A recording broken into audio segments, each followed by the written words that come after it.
today we're going to tackle systems applications. You should already know how to solve a system of equations, more particularly two equations in two variables, and today we're going to show you how that can apply to real-world situations. The systems that we're going to use today, again, are two equations and two variables, and we could choose to use either graphing, substitution, or elimination to find our solutions. And of course, the point where the two lines meet, or the x-coordinate and y-coordinate that satisfy both equations, is what we're looking for. So here's an example of a system that must be translated into two equations for us to solve. So first of all, we need to write our two equations, and then we can use our system skills to solve those equations. So we're going to start off with the sum of two numbers is 25. Their difference is 15. What are the two numbers? Well, in situations like this, usually each sentence is trying to give you an equation. The sum of two numbers, we don't know what those are, so let's just call them x and y. Sum means to add, and is means equal. The sum of two numbers is 25. Their difference means to subtract, of course. So when I subtract the two numbers, it equals 15. That's our second sentence, which gives us our second equation. Now, since I have some matching variables, everything's lined up, I'm going to go ahead and use elimination to solve this particular system. If I add everything straight down, I'm going to end up with 2x equals 40. Of course, our y terms are going to cancel. That means that x is equal to 20, and I already have one of my numbers. Then, of course, I can use substitution, plugging that into one of my original equations. X plus y equals 25 becomes 20 plus y equals 25. And when I subtract 20 from both sides, I get y equals 5. My two numbers are 20 and 5. And because I'm just talking about two random numbers, in situations like this where we have an application, it doesn't really make sense to write our number as a point any longer. We're just looking for the two numbers whose sum is 25 and difference is 15.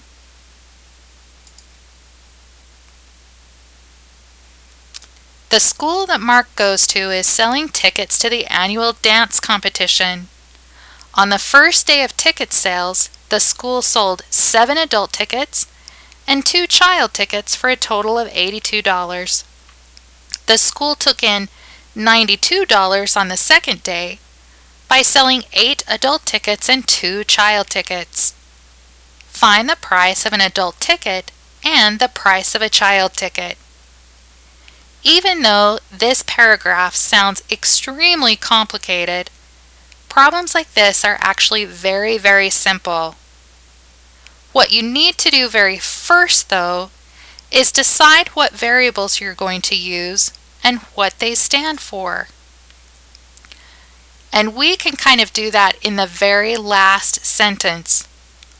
It's asking us to find the price of an adult ticket and the price of a child ticket.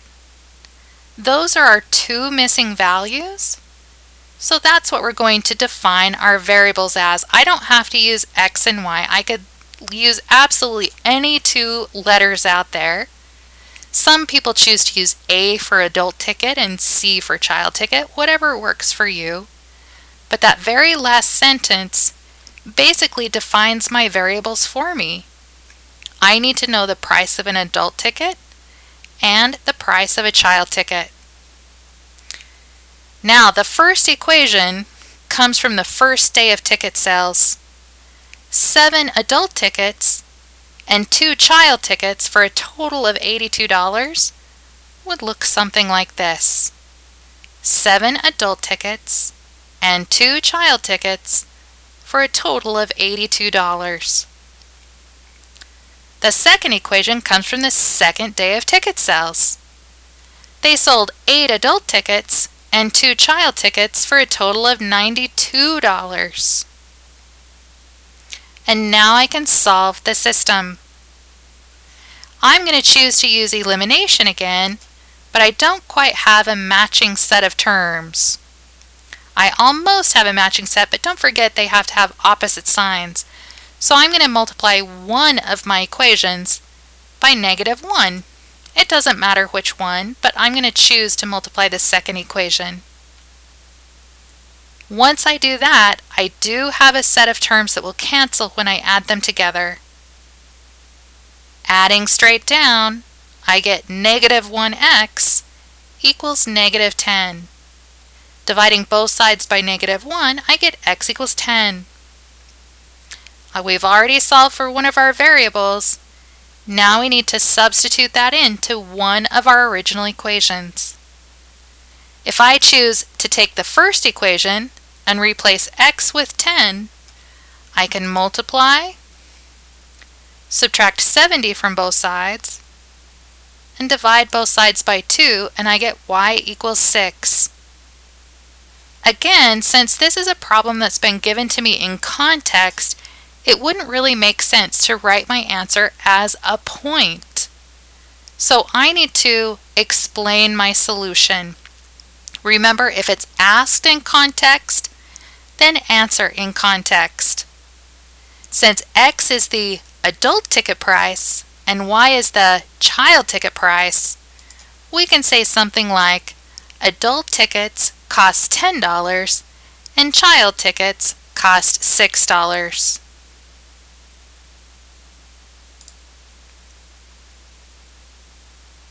Brenda and Mo4 each improved their yards by planting rose bushes and ivy.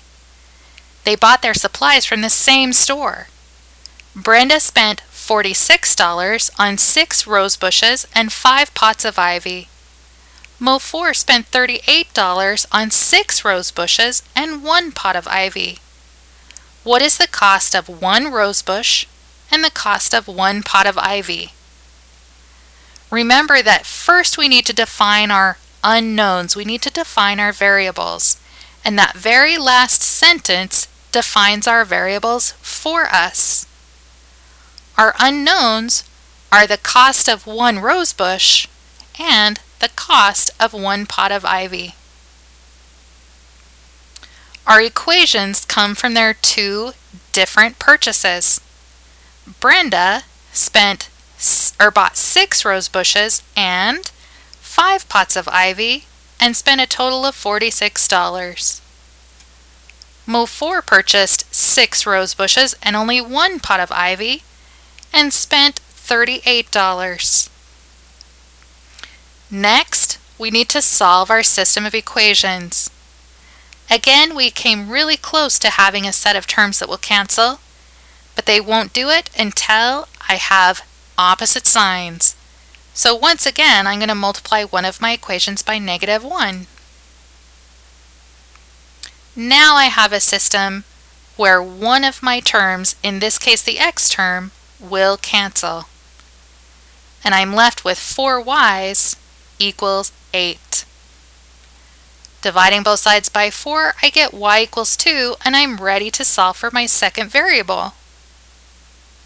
Choosing one of my original 2 equations and replacing y with 2, I can subtract 2 from both sides and divide by 6. I get x equals 6. Again, if it's asked in context, answer in context. Making note of my original variables, right? X is the cost of 1 rose bush, y is the cost of 1 pot of ivy, so my answer could be a rose bush costs $6 each, and a pot of ivy costs $2 each.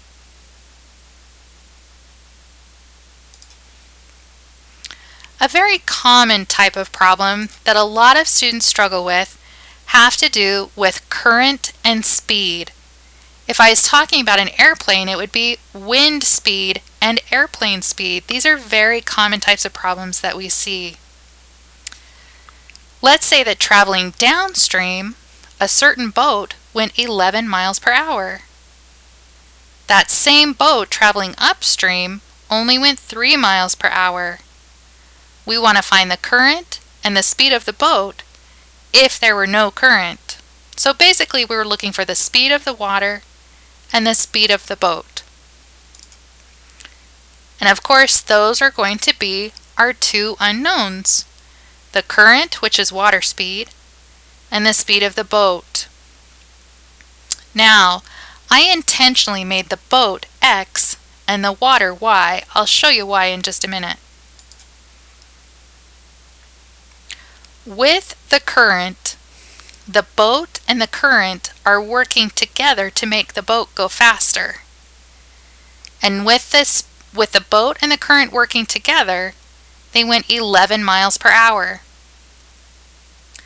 But when the boat went against the current is actually taking away from the speed of the boat. That's why I put it in this particular order. It's the current that's taken away, or the speed of the water that's taken away from the speed of the boat. When they work against each other, the boat only went 3 miles an hour. Now I have a system we can solve.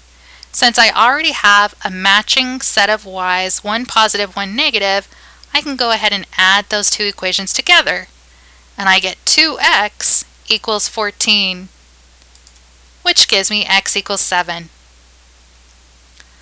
Plugging that into one of my two original equations, when I solve, I get y equals 4.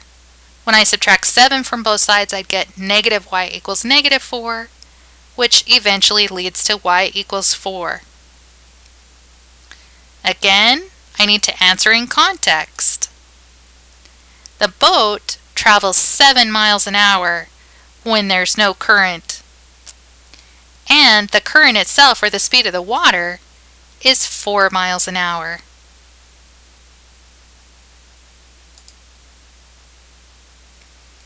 Really quickly, make sure that you define the variables first, and generally they will define themselves pretty much in the last sentence. Write the equations.